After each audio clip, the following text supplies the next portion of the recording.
હવામાનને લઈને મહત્વના સમાચાર સામે આવી રહ્યા છે। વરસાદ આજે દક્ષિણ ગુજરાતની નવરાત્રી બગાડશે। ભરૂચ, સુરત સહિત 6 જિલ્લાઓમાં યલો એલર્ટ આપવામાં આવ્યું છે। ગુજરાતમાં ફરી વરસાદી માહોલ સર્જાવાની શક્યતા છે। હવામાન વિભાગે આગામી 24 કલાક માટે ખાસ કરીને દક્ષિણ ગુજરાતમાં ભારે વરસાદની આગાહી કરી છે।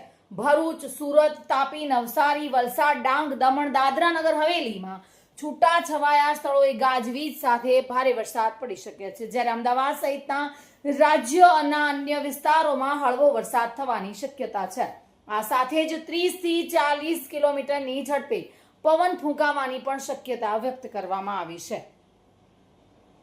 હવામાન વિભાગ દ્વારા દક્ષિણ ગુજરાતમાં ભારે વરસાદની આગાહી વચ્ચે પ્રથમ નોરતાની રાત્રે વલસાડ અને ડાંગના ધોધમાર વરસાદ વરસ્યો હતો। જો કે વલસાડમાં ચાલુ વરસાદે પણ ખેલૈયાઓ ગરબાની મોજ માણતા જોવા મળ્યા હતા। ડાંગમાં વહેલી સવારે 4 થી 12 વાગ્યા સુધીમાં 8 ઇંચ જેટલો વરસાદ ખાબક્યો હતો। હવામાન વિભાગે રાજ્યમાં 28મી સપ્ટેમ્બર સુધી છૂટા છવાયા સ્થળોએ હળવાથી મધ્યમ વરસાદની આગાહી કરી છે। રાજ્યમાં અત્યાર સુધીમાં સિઝનનો સરેરાશ 111% જેટલો વરસાદ વરસી ચૂક્યો છે। જો કે સૌથી વધુ કચ્છ ઝોનમાં 136%, ઉત્તર ગુજરાત ઝોનમાં 119%, દક્ષિણ ગુજરાત ઝોનમાં 117%, પૂર્વ મધ્ય ગુજરાત ઝોનમાં 113% અને સૌથી ઓછો સૌરાષ્ટ્ર ઝોનમાં 95.70% વરસાદ વરસ્યો છે।